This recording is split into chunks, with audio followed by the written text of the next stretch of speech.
ಒಳ್ಳೆಯ ರಾಜಕಾರಣಿ ಕೂಡ, ಶಿಕ್ಷಣ ಪ್ರೇಮಿಗಳು ಮತ್ತು ಉದ್ಯೋಗಪತಿಗಳಾಗಿ ಬಹಳ ಸಕ್ಸಸ್ಫುಲ್ ಜೀವನವನ್ನು ಮಾಡಿದ್ದಾರೆ. ಅವರ ಅಕಾಲಿಕ ಮರಣದಿಂದ ನಮ್ಮ ಈ ಭಾಗದ ಜನರಿಗೆ ಮತ್ತು ಶಿಕ್ಷಣ ಪ್ರೇಮಿಗಳಿಗೆ ಉದ್ಯೋಗ ಮಾಡ್ತಕ್ಕಂಥ ಆ ಒಂದು ಲೋಕಕ್ಕೆ ತುಂಬ ಹಾನಿಯಾಗಿದೆ. ಅಷ್ಟೇ ಅಲ್ಲದೆ ಈ ರಾಜ್ಯದಲ್ಲಿ ಒಬ್ಬ ಒಳ್ಳೆಯ ಮನುಷ್ಯ ನಾವು ಕಳ್ಕೊಂಡಿದ್ದೀವಿ ಅಂತಕ್ಕಂಥ ಮಾತನ್ನು ಹೇಳಬೇಕಾಗ್ತದೆ. ನಾನು ವೈಯಕ್ತಿಕವಾಗಿ ಅವ್ರ ಜೊತೆ ಭಾಳ ಸಮೀಪದಿಂದ ನಾನು ನೋಡಿದಂಥ ವ್ಯಕ್ತಿ. ಅವರ ಉದ್ಯೋಗ ಮಾಡೋ ಸಮಯದಲ್ಲಿ ಮತ್ತು ರಾಜಕಾರಣ ಕೂಡ ಅವರು ಒಂದು ಸಲ ರಾಜಕಾರಣದಲ್ಲಿ MLA ಸ್ಪರ್ಧೆ ಮಾಡಿದ್ದಾರೆ. ಆ ಸಮಯದಲ್ಲಿ ಮತ್ತು ನಮಗೆ ರಾಜಕೀಯವಾಗಿ ಕೂಡ ಒಂದು ರೀತಿಯ ಗುರುಗಳು ನಮಗೆ ಯಾವ ರೀತಿ ರಾಜಕೀಯ ಮಾಡಬೇಕು ಅಂತಕ್ಕಂಥ ಕಲಿಸಿದಂಥವ್ರು. ನಾನು ಒಂದು ಸಲ ಅವ್ರ ಹತ್ತಿರ ಹೋದಾಗ ನಮಗೆಲ್ಲ ಒಳ್ಳೆಯ ಮಾತುಗಳು ಹೇಳ್ತಾ ಇದ್ದಾರೆ. ಅದಕ್ಕಾಗಿ ಮಾಣಿಕಪ್ಪ ಗಾದವ್ರ ಬಗ್ಗೆ ನಾನು ವೈಯಕ್ತಿಕವಾಗಿ ಒಂದು ನಷ್ಟ ಆಗಿದೆ, ಇಡೀ ಸಮಾಜಕ್ಕೆ ಒಂದು ಭರಿಸಲಾದಂಥ ನಷ್ಟ ಆಗಿದೆ. ಅವ್ರ ಬಗ್ಗೆ ಭಾಳ ಹೇಳಬೇಕಾದಂಥ ವಿಷಯ ಇದೆ. ಬಟ್ ಒಬ್ಬ ಒಳ್ಳೆಯ ವ್ಯಕ್ತಿ ಬಸ್ ನಮ್ಮಲ್ಲಿಂದ ಅಗಲಿದ್ದಾರೆ, ಭಾಳ ದುಃಖ ಆಗಿದೆ.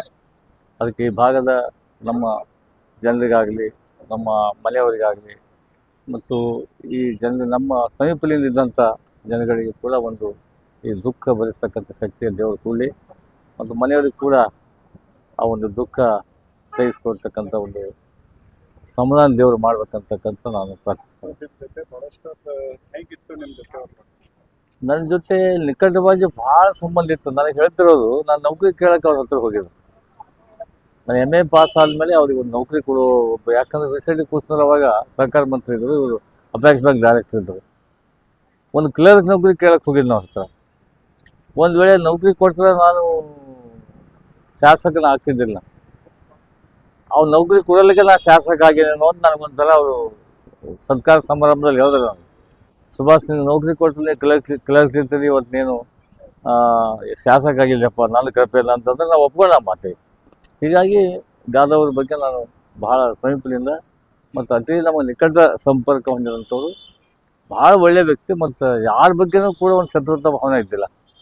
ಹೀಗಾಗಿ ಗಾದವರು ಎಲ್ಲರಿಗೆ ಅಚ್ಚುಮೆಚ್ಚಿನವರಾದರು ಮತ್ತು ಭಾಳ ದೊಡ್ಡ ರಾಜಕಾರಣಿ. ಮುಂದೊಂದು ಅವಕಾಶ ಸಿಕ್ಕರೆ ಭಾಳ ದೊಡ್ಡ ರಾಜಕಾರಣಿ ಆಗಿ ನಮ್ಮ ದೇಶ ಸೇವೆ ಮಾಡ್ತಕ್ಕಂಥ, ರಾಜ್ಯ ಸೇವೆ ಮಾಡ್ತಕ್ಕಂಥ ಅವಕಾಶ ಇರ್ತವ್ರಿ.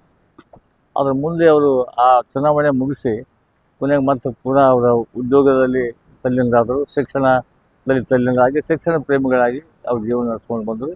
ಭಾಳ ಆದರ್ಶ ಜೀವನ. ಅದಕ್ಕಾಗಿ ಅವ್ರ ಪ್ರಭಾವ ನಮ್ಮ ಮೇಲೆ ಭಾಳ ಇದೆ. ಅದಕ್ಕೆ ಅವ್ರ ಆತ್ಮಕ್ಕೆ ಶಾಂತಿ ಸಿಗಲಿ ಅನ್ನೋ ದೇವರಲ್ಲಿ ಪ್ರಾರ್ಥಿಸ್ತೀನಿ.